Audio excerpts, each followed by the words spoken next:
I now hand the conference over to Mr. Pinku Papan, Head of Investor Relations at L&T Technology Services. Thank you, and over to you, Pinku. Hello everyone, and welcome to the first quarter FY22 earnings conference call of LTTS. I am Pinku, heading Investor Relations. To those of you who have joined from India, thank you for participating at this late hour. We apologize for having to hold the call at this time. Our financial results, investor release, and press release have been filed on the stock exchanges and are also available on our website www.ltts.com. I hope you have had a chance to go through them. This call is for 60 minutes. We will try to wrap the management remarks in 20 minutes and then open up for Q&A.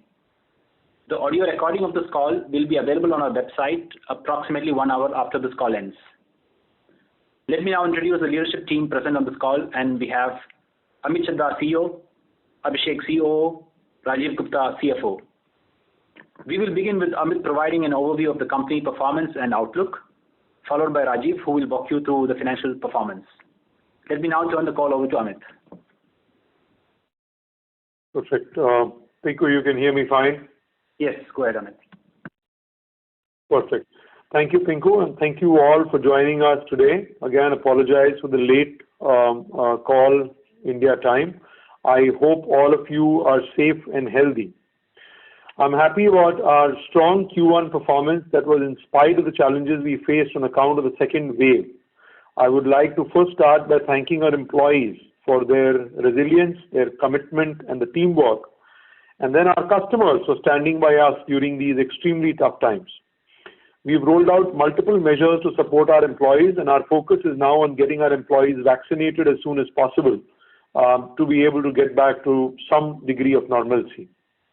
Let me now go on and talk about our quarter one performance. In USD terms, we had a sequential revenue growth of 4.2% Q on Q and crossed the 800 million run rate on an annualized basis. If you remember, we came very close to this milestone pre-COVID, so it is definitely very gratifying and satisfying to get past this. Growth was broad-based with 4 of our 5 segments growing in the range of 4 to 8%, led by industrial products. The EBIT margin of 17.3% despite wage hikes reflects the gradual portfolio shift towards more digital engineering as well as operational efficiencies around hiring of freshers, cross-skilling, productivity improvements, and cost optimization. Our large deal pipeline and conversions remains healthy in Q1. We won 11 deals across all segments, out of which 6 deals were 10 million plus. 2 of these were actually 25 million plus TCV. Before I discuss the segments, I would like to highlight our strategy to build scale in core new technology areas, which was first presented in FY21 annual report that got published earlier last month. As part of this strategy, we have identified 6 strategic investment areas: electric autonomous connected vehicles, 5G, medtech, digital manufacturing, AI ML driven smart products, and sustainability. These 6 areas, we believe, we will be able to build a sustainable growth engine aiming at building innovative concepts and solutions that can help our customers build next generation products and offerings and reduce time to market. We will keep our investors and other stakeholders engaged on the progress on this as we move forward. Let me now provide a segmental performance outlook to you. Starting with transportation, we had a sequential growth of 4.3% led by strong demand in electrification-led programs and platform development across both auto, trucks, and off-highway. In the US, you would have read about the infrastructure spending plan, which seeks to accelerate the transition towards electric by investing in a nationwide charging network. There are similar goals set in Europe. This sets a very clear direction for OEMs and Tier 1s to invest in new technology areas and EV production capacity. EACV, or Electric Autonomous Connected Vehicles, is one of the 6 technology focus areas for us. Our EV lab that we had invested in last year, plus solutions that we are building like e-Powertrain, onboard, offboard, energy management, connected cars will help us go forward. In Q1, we won 2 25 million plus deals in auto, both in the EV space, one with a new age OEM and one with a major tier 1. The scope of work with the new age OEM covers the entire value chain, including vehicle design, while the tier 1, we are providing software and system design in their power electronics portfolio. We believe such early wins in new technology will help deepen our strategic partnership with our customers. In aerospace, we are seeing the commercial segment slowly coming back. Airline manufacturers and operators are spending more on digital transformation and connected platforms. Overall, for transportation, we are optimistic about the growth momentum continuing across all three segments. In plant engineering, we had another strong quarter with 4% Q-on-Q growth, with growth being driven by FMCG, followed by oil and gas and chemicals. In FMCG, customers are leveraging our expertise as they open new plants.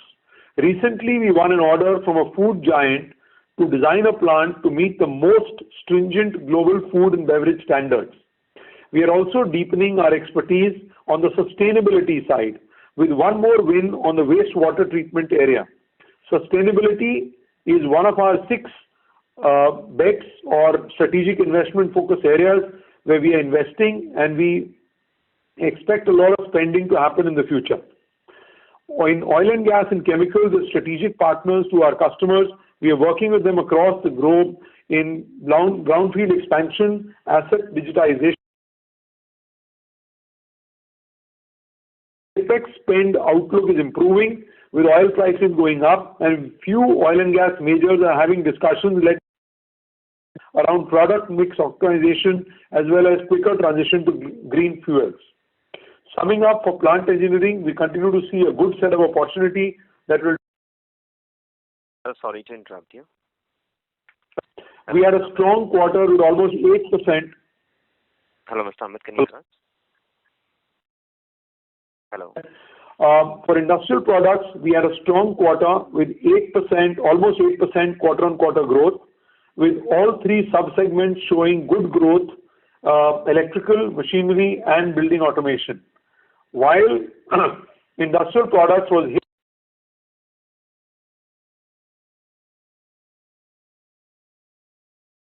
Hello, Mr. Amit, can you hear us? Expect it to grow faster than company as we move forward. The large account focus with continued demand for product digitization and personalization, shop floor automation and digital twin has been driving this growth. The pickup in industrial capex and manufacturing activity across US and Europe should aid the momentum in this segment. We are seeing a good pipeline and opportunities in industrial products and expect the growth traction to continue. Moving on to telecom and high-tech, the growth rate bounced back in quarter 1 to 4%, driven by semi, consumer electronics and telecom. In semi, there is a strong demand for chip design services for end industries like automotive, consumer electronics, data centers and telecom. Our recent win in providing labs as a service and co-investment into new labs and technologies along with customers will help us drive growth as we move along. In telecom, there are huge investments being made in 5G, leveraging open brand technologies, both in traditional telecom as well as infra OEMs, as well as some of the ISVs. We recently announced a partnership with Mavenir, a leading 5G player in network automation. We believe such partnerships are key to building the software that will run on next generation telecom gear. Overall, the deal win momentum has provided telecom high-tech. We won 2 10 million plus deals in Q1, gives us confidence of sustained growth as we move forward. Finally, medical. In line with our Q4 commentary, we had a soft quarter in medical, but we see the outlook improving for diagnostic devices with the rising vaccine penetration in US and Europe. Demand for digital products, platforms and optimization of manufacturing processes are key growth drivers in the segment.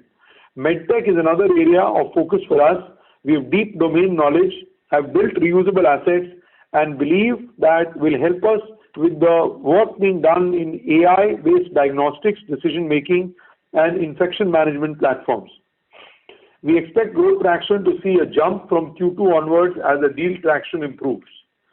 Now for a few highlights on digital engineering and technology.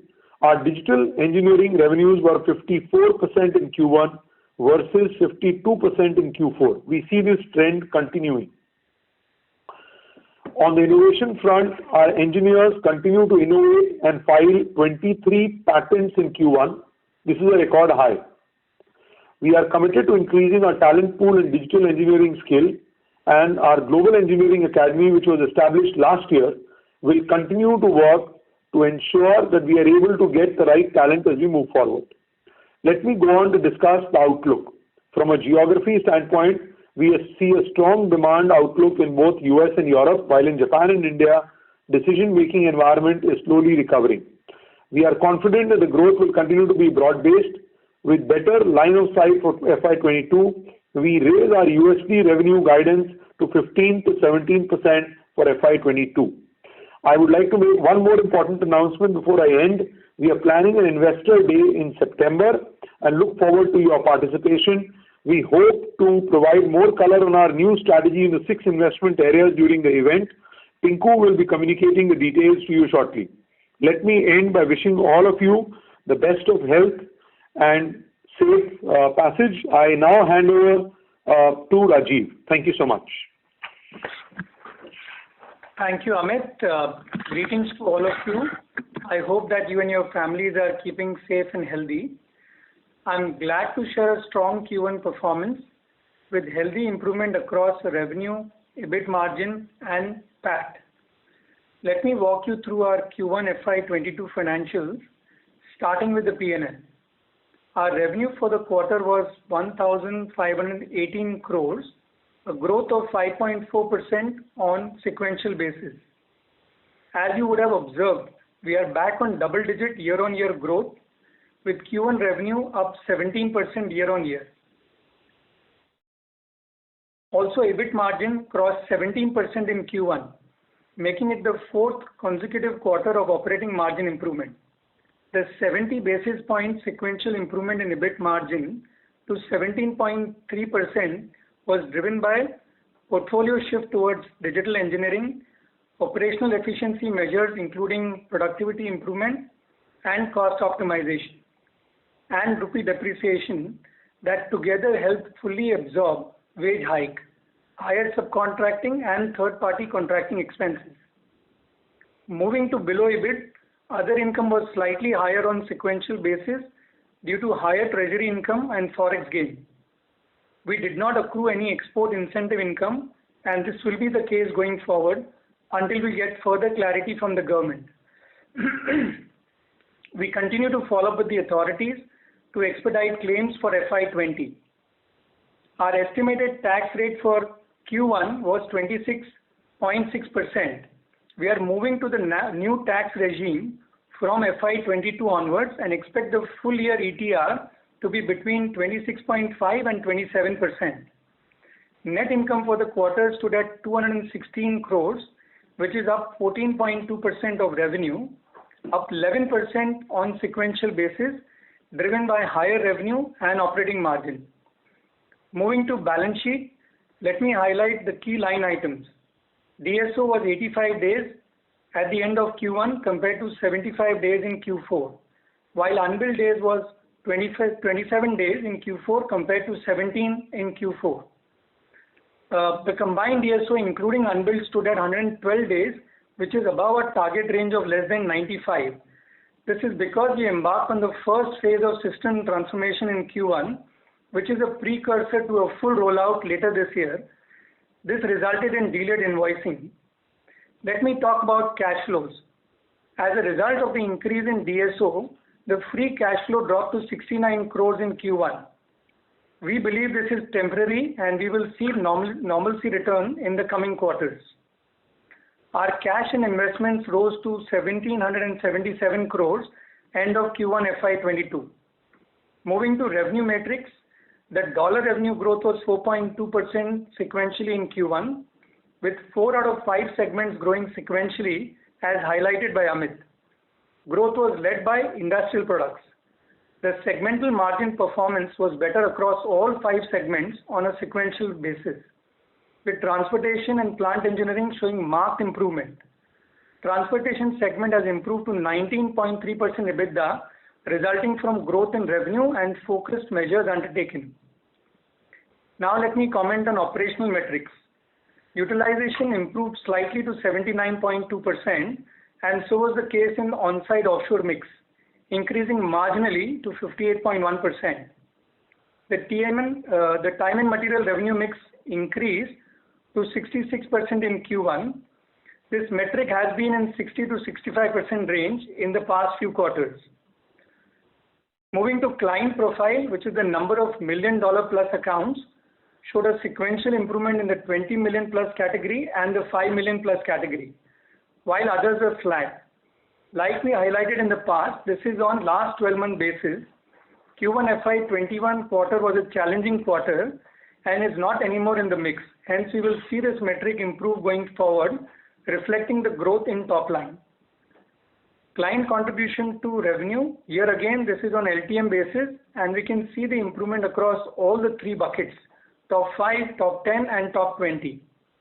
Headcount increased by 520 sequentially, while attrition moved up to 14.5%, which is at levels below what we've operated in the past. However, we are proactively taking various employee engagement measures to contain attrition. Realized rupee for Q1 was around 73.8 to the dollar, a depreciation of 1% versus Q4. Before I end, let me give some color on EBIT margin trajectory we see going forward. In Q2, we will have the headwind of residual wage hike as we roll out salary hike for mid to senior level employees. We aim to offset this impact through improvement in combination of operational levers like employee pyramid and productivity. Rising attrition, which is an industry-wide trend, is another headwind that we'll have to keep a close watch and are taking several measures to contain it. Growth and quality of revenue is the major lever that has and will continue to aid margin improvement. Further, we continue to work towards improving margin in telecom and high-tech, while pushing for better growth in higher margin segments like medical, industrial products, plant engineering, and transportation. Overall, while we do not provide a guidance on margin, the effort will be towards sustaining the progress made so far and strengthening the operating model. With that, I now pass it on to the moderators to open it up for questions. Thank you very much. We will now begin the question and answer session. Anyone who wishes to ask a question may press star and 1 on their touchtone telephone. If you wish to remove yourself from the question queue, you may press star and 2. Participants are requested to use handsets while asking a question. Please note, all participants are restricted to ask 2 questions per participant. If time permits, please come back in the question queue for a follow-up question. Ladies and gentlemen, we will wait for a moment while the question queue assembles. Participants, you may press star and 1 to ask a question. The first question is from the line of Elroy Lobo from Kotak Investment Advisors. Please go ahead.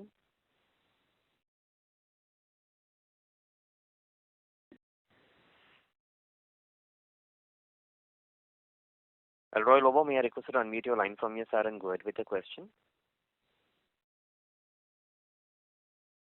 Yeah. Can you hear me now? Yes, sir, we can. Thank you. Yeah. Congratulations on the good set of results. I have about 3 questions. The first one is on your client profile.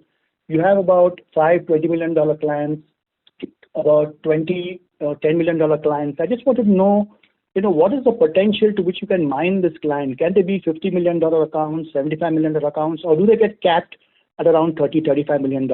So that's my first question. The second question has to relate with your progress on the ISP business and the telecom business. If you can just give us some update on what progress you have made to build capabilities, more capabilities in these 2 spaces. And just wanted to also check with you as far as going forward in terms of the growth trajectory. Are you seeing increased spending and more of the captive business coming into the outsourcing market in the ER&D space? Would you comment on that? Thank you. Sure. So thank you so much. You can hear me fine? Yes. Audible? Yes. Okay. So Okay, perfect. So number one, in terms of client profile as you see it, right, we definitely feel that we can actually, it's normal in our business to actually have clients that are more than 50 million as well, right? So you're not capping off at 30 to 50. In fact, I go back 3 years and we used to have a couple of clients in that range, right? So having said that, there is a clear mining focus in the company, account mining. There is a hunting focus in the company, and we continue to work on this.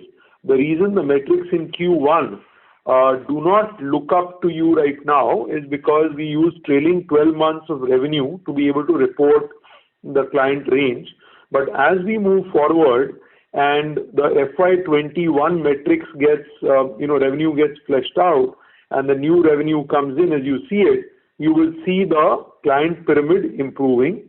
This is a core focus area for the company and will continue to be one as we move forward. In fact, we had talked about a T30 A3 strategy. That has not gone away. That continues to be the case as we move forward.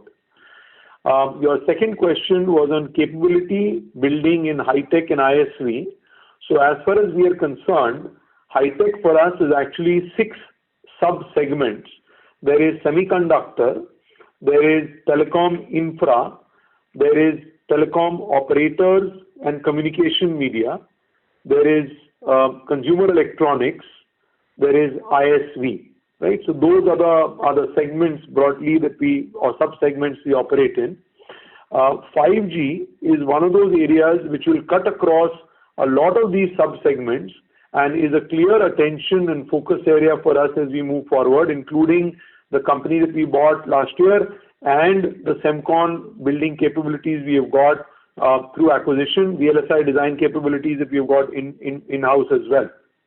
Having said that, on the ISV side, software capability continues to be something that we are building on, be it cloud product cloud, be it cyber security, be it DevOps, SecOps, be it UI, UX, etc. So these are capabilities that continue to be built out in the company. And as we move forward, you will continue to see progress in these areas. We are also actually taken ISV and actually broken it up into focus on medical, focus on industrial, etc. So there are use cases that we have built out in the software side to take to the market, and we are fairly comfortable and confident that you will see growth here. Can you repeat your third question?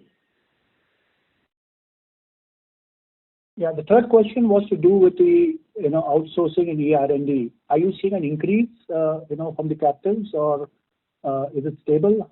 What's the trend you're seeing there? And if I can just also chip in another question. Mindtree recently acquired the next digital business from Larsen & Toubro. I would have thought that this made better sense for LTTS.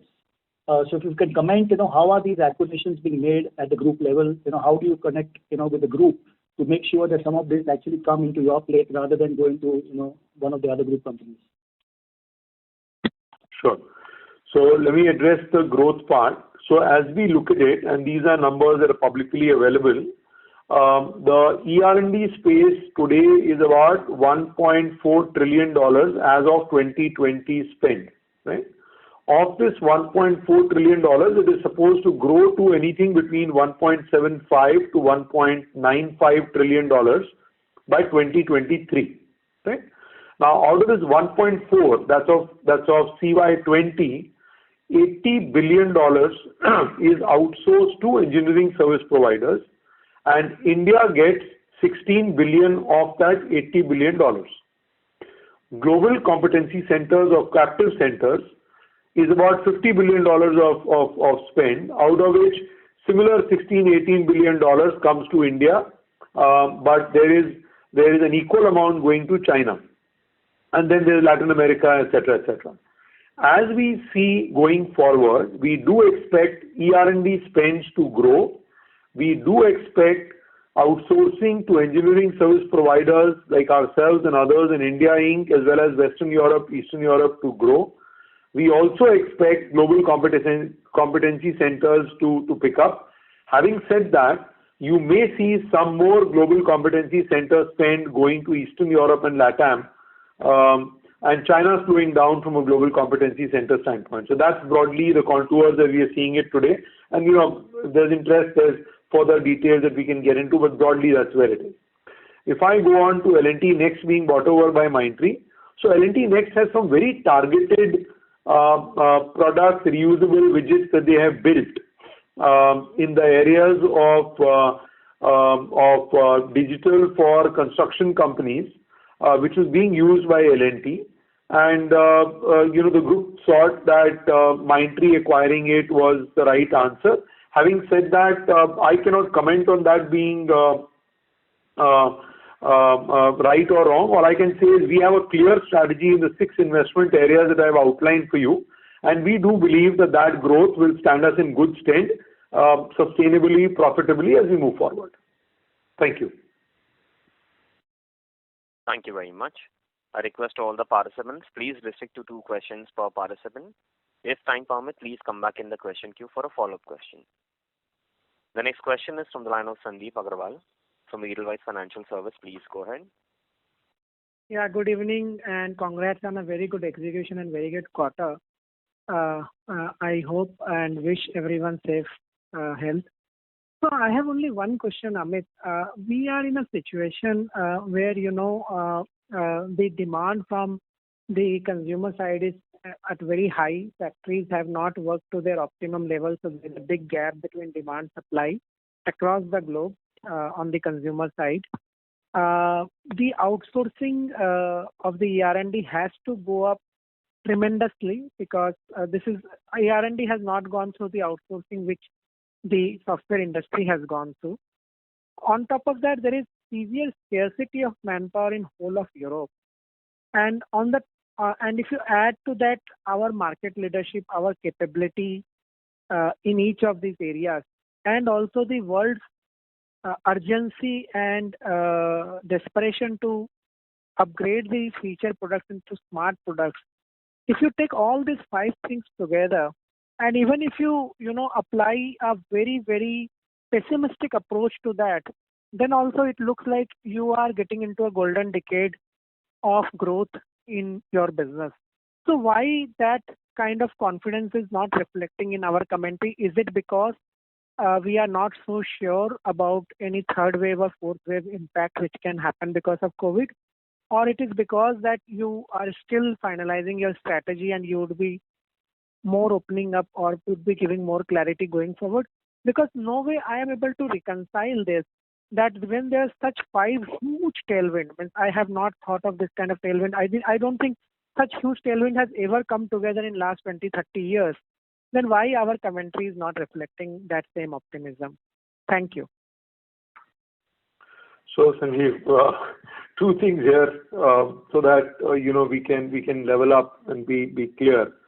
Number one, I share your optimism around demand, your optimism around the 5 vectors that you talked about. Having said that, Sanjeev, you will agree with me that there is only a certain amount any company spends in any given year, right?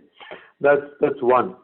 Second is that given that, if you look at the 6 strategic investment areas I talked about, and during our investor day we'll share more color, these are not quarter bets. These are bets that are made for the next 3 years, 5 years. And that's what we have done, that we have taken all these 5 tailwinds that you've talked about, and there are tailwinds per sector, right? And we have created this investment roadmap for ourselves in 6 areas, which we believe will give us a sustainable trajectory as we go forward. So we are taking that into account. Having said that, let me then focus only on the year. On the year so far, we've already upgraded our guidance to 15 to 17%. We will come back and update you as we move forward into next quarter on where we stand, and we'll continue to be honest, direct and transparent with you because we really treasure our relationship with this community. So that's where we are at this stage, but we mirror your sentiment in terms of tailwinds, and we'll continue to provide an update to you. Thank you. The next question is from the line of Mukul Garg from Motilal Oswal Financial Services. Please go ahead. Yeah, thanks. Amit, first, just wanted to, get a bit of an understanding on the Q1 performance. It clearly looks like, it was better than what you initially expected, especially the COVID supply impact. So, can you just highlight whether it was supply or demand which materially moved the performance this quarter, and how do you see it play out, currently as you enter Q2? Okay.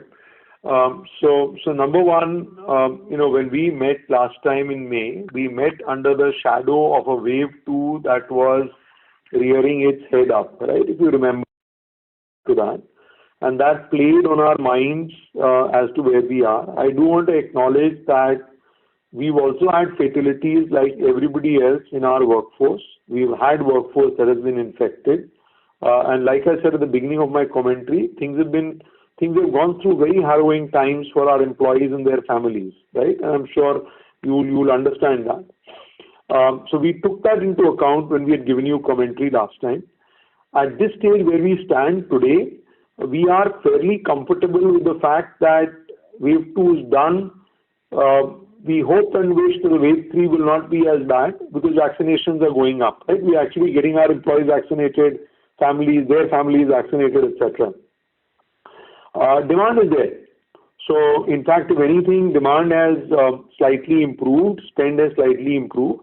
And as I said, this is a progressive quarter. Let's go through it. I've also acknowledged to some of you in parts as well as to the whole team on this call that our internal targets are there, that we continue to try and achieve to and aspire to. We haven't forgotten years where we have grown higher in past years, and our aspirations will be the same. But again, at this stage, this is where we are, and that's what we wanted to communicate to you. Sure. On the demand side, you mentioned demand environment is good. We heard recently from ISG also that deal sizes in the R&D space are increasing. But at the same time, we are also hearing about increased competition with Accenture highlighting it as a favor, as a focus area. So both from deal size perspective and competitive perspective, is there any change which you have seen in last quarter, last 2 to 3 quarters, or things remain the same? So number one, what we're definitely seeing is that clients are willing to talk and commit to larger spends and longer spend cycle spend. So like TCV of 3 years, they're willing to sign a document, right? About 4 months, 6 months ago, there was a little bit of trepidation, they didn't want to do that, etc. So we're seeing a lot more confidence back in the market in terms of making commitments. Number 2, longer term commitments, bigger commitments. So that's definitely one that we're seeing. That's how we won the 2 deals in EV, etc., onwards, right?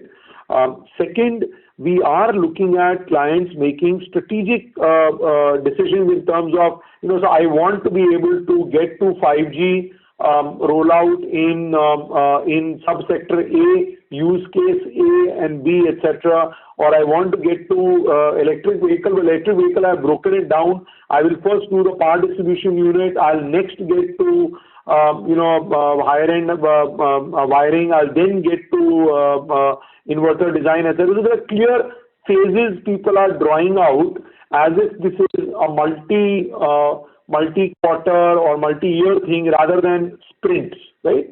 Which is very heartening because you're having a longer term conversation that provides more strategic direction and more warm and fuzzy with clients. In fact, happy to share, I've completed my first set of face-to-face meetings in the last 4 weeks, and so have some of my leaders in the geographies where we operate out of. So stuff is coming back, and that provides us that confidence.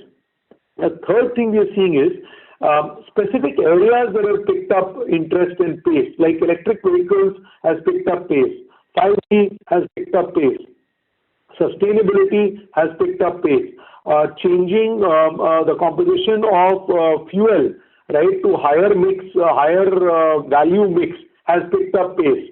So that gives us a lot of confidence as we move forward. And this was not the case, if I may be very clear, this was not the case 5 months ago, 4 months ago. Thank you very much. The next question is from the line of Sandeep Shah from Equirus Securities. Please go ahead. Yeah, thanks for the opportunity and congrats on very good execution, both on revenue and margins. Just on margins, one of the tailwinds which we have witnessed, which we have said that the portfolio mix has been shifted more towards digital engineering as a whole. So on a Q-on-Q basis, yes, it has gone up by 200 basis points, but we never called out this as a tailwind on margin earlier quarters. So is it the pricing which is going up on a digital engineering, or is it the margins within the digital engineering are now different in first quarter versus what it used to be earlier? And will it be a sustainable structural tailwind going forward? So it's not just, and I'll request Rajiv Abhi to add from Mumbai here, but it's not just one factor, it's a multiple factors that have played to this. Rajiv Abhi, would you like to add to this? Sure, Amit. Let me add to it. So there are various factors that have led to the improvement in margin, right? One is, of course, the growth and the quality of revenue. Things like digital engineering and the increase that you talk about, I mean, these are things that take a little time to play out. More importantly, it's the quality of revenue that is beginning to now aid margin. And in terms of, the sustainability, we still feel that there are opportunities. For instance, growth and scale of revenue will bring in economies across cost, right? And that's around sales, communication, legal, all of those costs.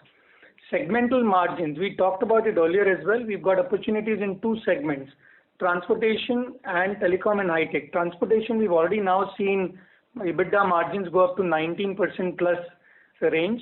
Telecom high tech, it is taking us a few quarters. We are focusing and working towards it. We should hopefully be able to see better margins in telecom and high tech in the next few quarters. Further opportunities also in terms of improving employee pyramid. We've started to hire a lot more freshers over the last 2 quarters, and we believe this strategy will help us in building the employee pyramid and also in a way try to bring down the C&B cost as a percentage of revenue. These are some of the factors that we feel will help us in terms of sustaining the margins going forward as well. Okay. And just a follow-up question. Are you trying to say that in the coming quarter, we will be able to sustain the current quarter margin, or we may further improve it rather than any decline despite a partial wage hike which is pending? That is what we are guiding from Q2 to Q4? So, I called out the various factors and, of course, the levers that are available in terms of sustaining margin. Of course, when you look at various factors, we still need to see the performance in terms of revenue. Amit talked about the improvement in terms of guidance from 13 to 15, raising it to 15 to 17. So some of these we still need to see in terms of the execution. Like I said in my opening commentary, we continue to remain focused and we will see how best to sustain the margins that have been delivered in Q1. Thank you. The next question is from the line of Hiten Jain from Invesco. Please go ahead. Yeah, hi. I have 2 questions. First is, I think you touched upon in the opening remarks, but maybe you can clarify it more on the receivable days going up and even especially the unbilled part. What is leading to that? So I'll take this. So we went through a system transformation program in Q1. We've kicked off the first phase that led to delayed invoicing. We believe this is temporary. As you would have noticed all of last year, we improved DSO and consequently we improved free cash flow. Q1, of course, is a temporary, I would say, situation. We will improve this in the coming quarters. The system transformation should conclude over a quarter or so. So Q1 is only a temporary position, so to speak. Okay, understood.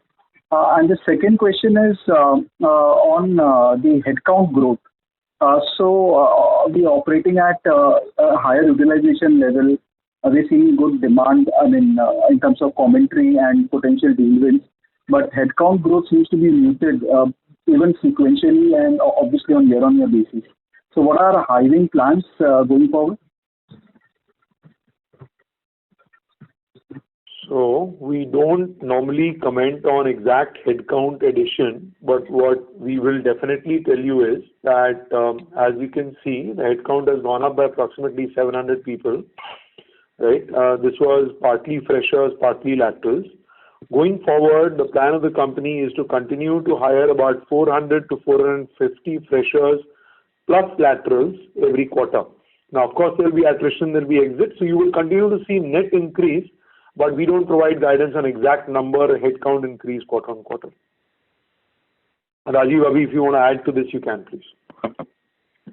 No, I think that's clear, Amit. Thank you. The next question is from the line of Nitin Padmanabhan from Investec. Please go ahead.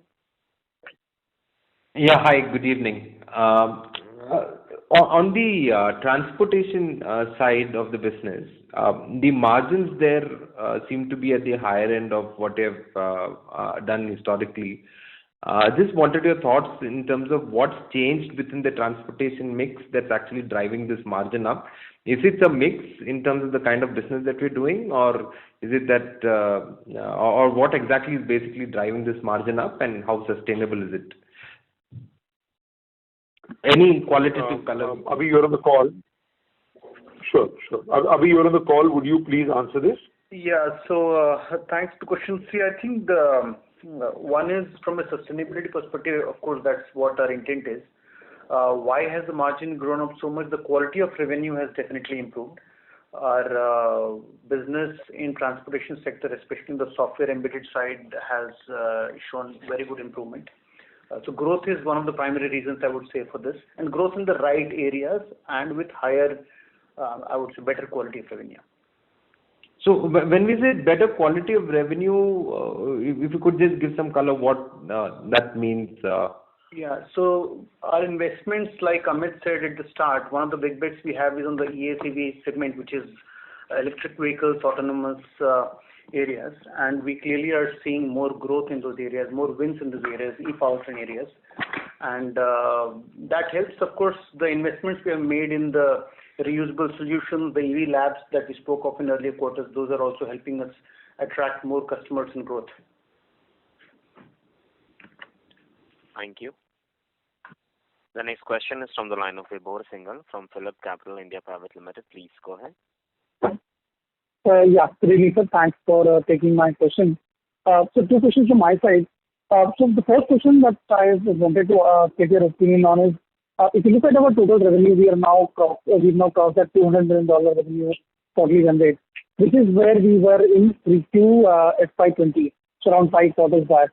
So I mean, we basically the COVID led to a trough in the next couple in 4Q and 1Q, and from there we've recovered a pretty much a V-shaped recovery.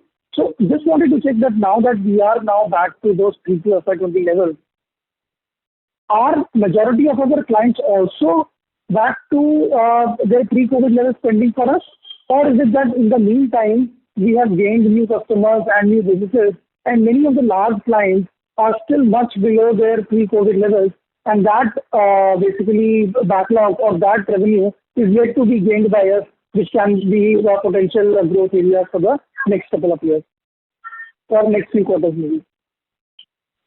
Sure. So number one, thank you so much, right? And some of you, tracked us and been with us since we went IPO and prior as well, and we appreciate the confidence. Having said that, as you will recall, we touched close to $200 million in Q3 of FY20, right? And from there we declined, right, because of COVID in Q4 and then beyond, and then we've come back like you said, right? What has changed is two things. Number one is pre-COVID, and I'm going to get a little specific here, right? So and then I'll come to accounts as well. So pre-COVID, the amount of conversation on electric vehicles was not so much there, and autonomous, it was largely a lot of infotainment and autonomous, right? But post-COVID, we are seeing a lot more conversation, money being spent in electric, autonomous, and connected. Cyber security is another area that's added on in transportation. As an example, pre-COVID, there was not a lot of spend in medical in the areas of telemedicine or in home care, right? And those two areas are picking up speed as we speak now, post-COVID. Third, digital manufacturing was a conversation pre-COVID. Post-COVID, we are seeing money being spent in that. The point I'm trying to make is that the color of the dollar has definitely changed. The conversations have changed. Digital as well. And digital is a very broad word, so I don't want to go there. I'm an engineer, so I don't want to just say digital, but that's where it is. So color has changed. In fact, our Global Engineering Institute that we have set up, which Abhi, as well as people that he had hired, set up, has been instrumental in turning the color of even some of the talent that we have got. So that has been a change. So it's not like, go back to the same old, etc.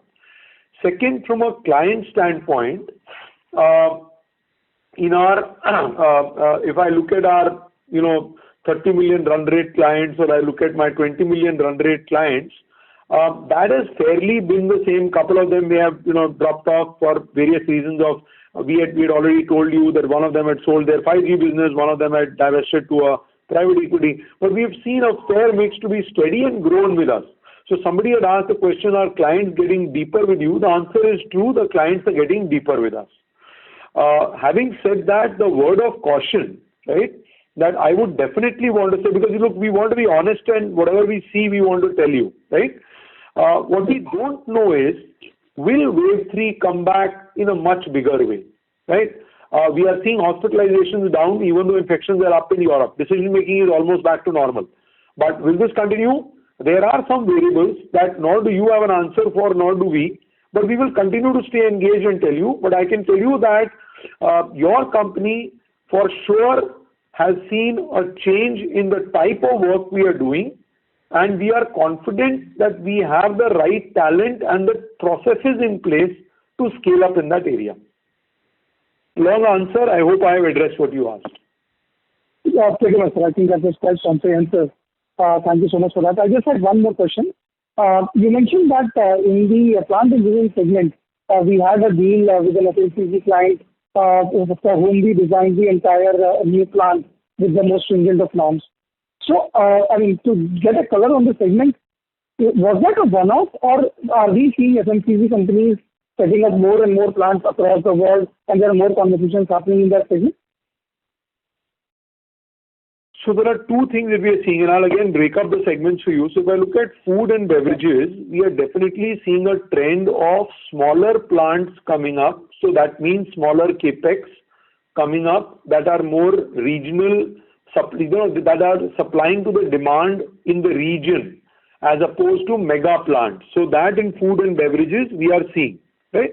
Now, is this a trend that will hold? Is this a trend that will change? Don't know, but right now we are seeing that. Right?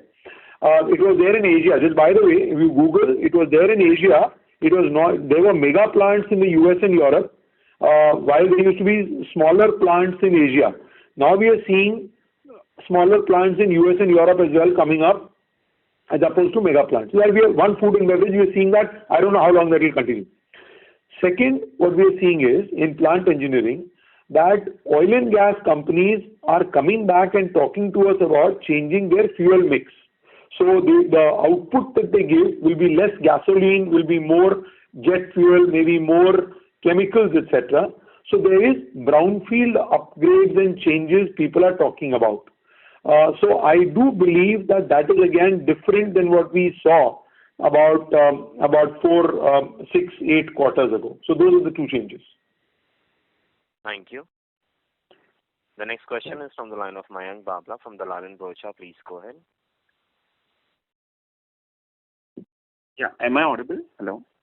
Yes, sir, you are. Yeah. So thank you for taking my question and congratulations on a good set of numbers. Sir, while we have seen a addition in the headcount during the quarter, the sales and support headcount has fallen from Q4 to Q1. So if you could shed some light on that, and Related question to that was that will this see a reversal in the upcoming quarters if we have to see that growth surpassing the 20% mark going ahead? Thank you.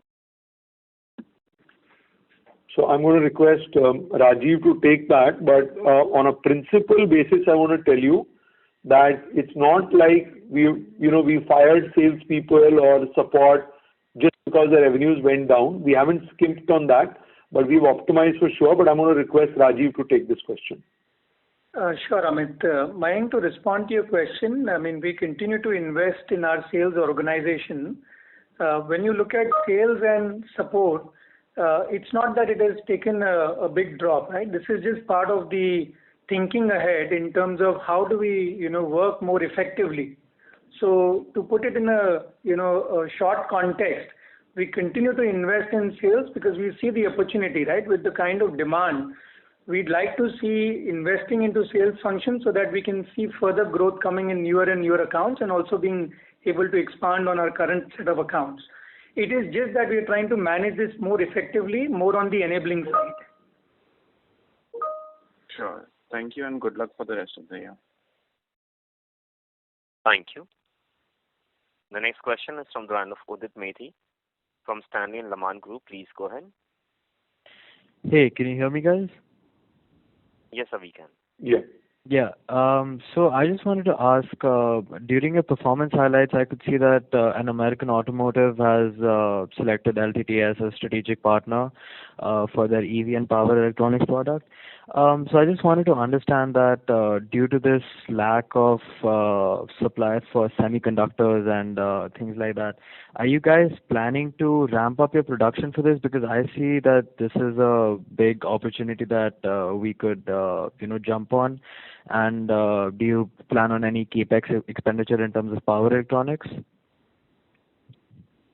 Okay. So number one, to answer your question, we do not do manufacturing, right? We are largely focused on design, sustenance, engineering, right? So therefore, the chip shortage is not impacting us per se, right? If anything, design cycles are where they were, etc. So we don't see that. Do we see overall an opportunity with chips and FPGA and the likes in the automotive sector? Absolutely, yes. And we are continuing to hire, build, train, cross-train, all of those to positively take advantage. In fact, our whole strategy around multi-vertical strategy is paying out well for us because we are able to leverage getting Semcon design wins in automotive, etc., on and on and on. So that's definitely there, right? And can you repeat your second question? Oh, that was the only question I had. That's all. Thank you. Thank you. The next question is from the line of Pritesh Vora from Mission Holdings. Please go ahead. Hello, sir. Can you hear me? Sir, hello? Yes, can sir, you hear me? You may go ahead. Amit, you have highlighted that U.S. government is investing in infrared investment. What do you see impact in which of the vertical this will play out over next 5 or next decade? And second question is how private investment climate shaping up in USA?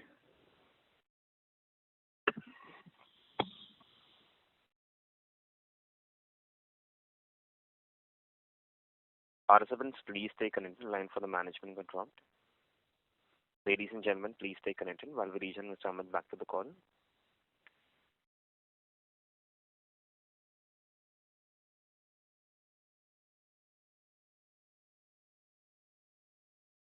Ladies and gentlemen, please stay connected while we rejoin Mr. Amit back to the call.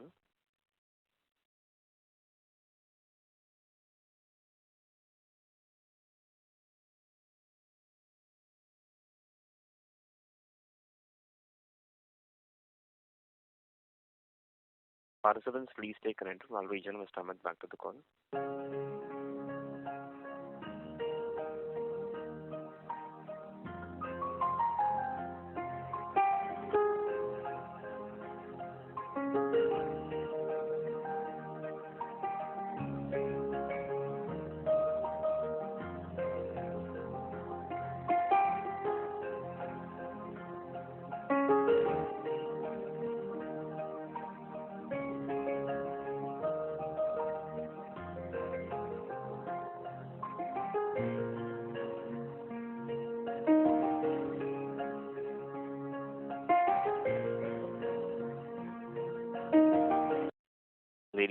time. Thank you for your patience. We have line from Mr. Amit reconnected.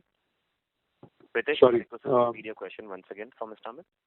Yeah, so I will repeat the question. Amit, you highlighted USA government infra-led investment in some of the areas.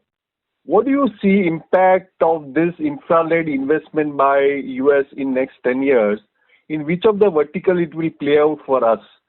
And second question is how private investment climate is shaping up in USA? So first of all, I apologize. The line had got cut. This time around, other than mobile, I had asked them to connect me on a landline. So as you can see, mobile is more effective than landline. So we'll keep this as a lesson for the future. But I said that, so thank you so much. Again, apologize. Now, if I go back to the spending, see the US government talked about, and last time I had covered that, they talked about infra spending, right? That will impact us in the areas of trucks and of highway for sure, because companies like Caterpillar, John Deere, others will benefit from that. Second, as infra improves, automotive itself will benefit. Third, because of green energy, electric vehicles, etc., we expect that to continue to grow. So that's space number one. Number two is because of climate, green energy, etc., people are talking about this whole industrial product sector that we have got, digital manufacturing as well as sustainability are three areas that will see an upswing in terms of spend and attract investments, etc. If somebody is interested, you can actually see that the number of wind turbines on the shores of the US is going to go up drastically. And interestingly, the problem is not that wind turbines cannot come to the US. It's also because there is a shipping law that requires ship to be of a certain type or owned by certain people that can only bring the submarines into the sea. I mean, it was very interesting when I read about it. And so the whole ships are being built to try and transport it. So very interesting, whole ecosystem coming up. So I do believe that that will help for sure. Third, I do see spending in private sector changing with the chemical, actually you can go Google it. Exxon has talked about it.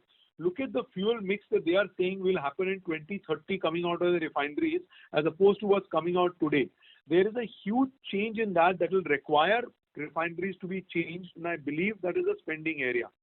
Fourth is the recent act that the US passed called the Innovation and Competition Act. It's a $270 billion plan, which is part of it is Chips for America Fund. There is Technology Directorate getting money. There is Department of Energy getting money. There is a competition around digital connectivity, cybersecurity. So we may directly not get revenue from it, but my belief is that will build an entire ecosystem, and we will be participative in this ecosystem and will help us. Finally, one thing not going away, which is US, Europe, in fact India as well, is that, and I'm going to say this because a lot of my colleagues from finance and others on the call, I often say that people that could afford to buy a Montblanc pen 5 years ago will definitely spend money on a small blood pressure monitor 5 years from now. So you will see home healthcare definitely go up. So I believe that there is avenues, opportunity. Now, what is to be seen is what is the pace of that's going to come out, how much of it companies will do themselves, how much of that will be coming to people like us, will we be able to ramp up to be able to build that capability, do we have reusable assets, a lot of that going on. A long answer, but that's how I see it. Thank you very much, sir. All the best. Thank you very much. I now hand the conference over to Mr. Pinku Pappan for closing comments. Thank you everyone for joining us on the call today. We hope we have been able to answer most of your questions. If you have any follow-up queries, please write to me an email. Also, I look forward to hosting all of you on our Investor Analyst Day coming in September. We will communicate the details very shortly. Thank you again. Have a good day and wish you safe times. Thank you. Thank you so much. Thank you very much. On behalf of L&T Technology Services Limited, that concludes this conference. Thank you for joining us. You may now disconnect your lines. Thank you.